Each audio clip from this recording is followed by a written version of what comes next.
दोस्तों आप सबको पता चल ही गया होगा कि नीट का पेपर कैंसिल हो गया इस बार, क्योंकि लीक हो चुका था। हमारे देश में पेपर लीक होना कोई बड़ी बात नहीं है, अक्सर होता रहता है और होता रहेगा। तो उसके लिए हम अभी कुछ नहीं कर सकते हैं। तो जो बच्चों के कई फ़ोन आ रहे हैं कि वो थोड़ा सा टेंशन है, डिप्रेशन है, क्योंकि उनके पेपर कुछ के अच्छे हुए थे, कुछ हुए थे, तो परेशानियाँ हैं लोगों की। और परेशानी की बात है भी, ये शर्म की बात है कि पेपर लीक हो रहा है। इससे पता चल रहा है कि हमारा पढ़ाई की तरफ जो डिवोशन है या जो हमारी सरकार की ध्यान देने की बातें हैं पढ़ाई के लिए, वो कितनी है, वो सब चीज़ें आप लोग सब समझ पा रहे होंगे। आज मैंने एक न्यूज़ भी देखा कि इस बार का जो 12th का रिजल्ट आया है 85% पासिंग रेट है, जो कि पिछले 6 सालों में सबसे कम है।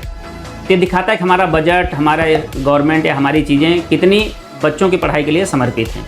खैर वो डिबेट का टॉपिक है, हम उस पर नहीं घुसेंगे। हम बच्चों से बात करेंगे आज जिनका नीट का पेपर कैंसिल हुआ है, जो अभी अपने मेंटल स्ट्रेस से गुजर रहे हैं। तो बच्चों मैं ये बोलना चाहूँगा, आपका कई लोगों का मेरे पास फ़ोन आया, मैं बोलना चाहूँगा कि अभी आप धैर्य बनाए रखें, अपना कॉन्सनट्रेट करें।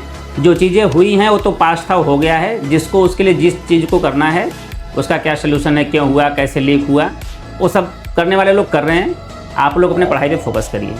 और बहुत सारे हमने कोचिंग इंस्टीट्यूट के बहुत सारे एडवर्टाइज देखे या लोगों का अपना था कि हमने फ्री टेस्ट शुरू किया है, हमने ग्रांड टेस्ट शुरू किया है, हम फ्री में पढ़ाएंगे बच्चों को अभी जब तक नया एग्ज़ाम नहीं होगा। तो मेरा मानना है कि आप इधर उधर न भटकें। मैं किसी भी कोचिंग के पक्ष में नहीं हूँ, किसी के विपक्ष में नहीं हूँ, लेकिन आपने जहाँ तक अभी तक पढ़ाई करी थी और आपको ये भी पता होगा कि आपने क्या क्या टॉपिक्स वीक हैं, कौन से चैप्टर आपके कमज़ोर हैं, आप उस पर फोकस करिए, उसको रिवाइज करिए। एक अपना ओन टाइम टेबल बनाइए, उस पर फोकस करके पढ़ाई करिए कि भाई 3 दिन बाद 4 दिन बाद हमको ग्रांड टेस्ट देना है और कैसे देना है उसको प्लान करके करिए। ग्रांड टेस्ट का टाइमिंग आप वही रखिए जो आपका एग्ज़ाम का टाइमिंग है, चाहे मॉर्निंग सेशन चाहे इवनिंग सेशन, और 3 घंटा बैठ के पूरा एग्ज़ाम दीजिए। वो बेस्ट एफर्ट डालेगा, आपका बेस्ट आउटकम आएगा उससे। तो ग्रांड टेस्ट आपको देने हैं। और जो कोचिंग है, मल्टीपल कोचिंग के ऑप्शन आ रहे हैं कि भाई हम फ्री में कर रहे हैं, तो बहुत डाइवर्ट मत होइए। आप जहाँ से भी पढ़ाई किए थे, जिस भी कोचिंग से, उसी से जुड़े रहिए, या एक कोई सा भी आप पकड़ सकते हैं एक, क्योंकि आप मल्टीपल ऑप्शन में जाएंगे, इसको भी देख लूँ, उसका भी देख लूँ, थोड़ा इनका भी कर लूँ, थोड़ा नाम हम किसी का नहीं ले रहे हैं। तो अलग अलग कोचिंग में आप घुसने का कोशिश करेंगे तो आप सब गड़बड़ करिएगा।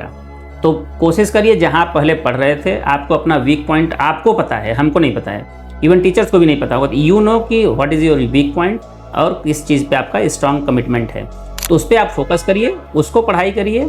एक कोचिंग से अटैच होकर उसका ग्रांड टेस्ट दीजिए, उससे इवेल्युएट करिए, जो पॉइंट्स वीक है उसमें इंप्रूवमेंट करिए।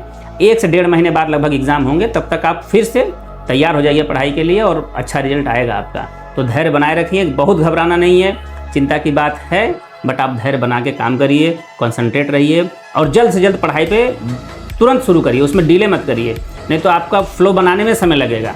तभी आप शुरू करेंगे तो थोड़ा फ्लो बनेगा। तो जल्द से जल्द पढ़ाई की तरफ अपना ध्यान आकर्षित करिए, उसको फोकस करिए और अच्छा करेंगे आप लोग, हमें पता है। और बाकी चीज़ें छोड़ दीजिए, खाली पढ़ाई करिए 1.5 महीना, और जैसे आपने 1 साल 2 साल 3 साल पढ़ाई किया वैसे 1 से 2 महीने और पढ़िए, सब अच्छा होगा। भरोसा रखिए ऊपर वाले, तो ऊपर वाला है, सब अच्छा करेगा। Thank you.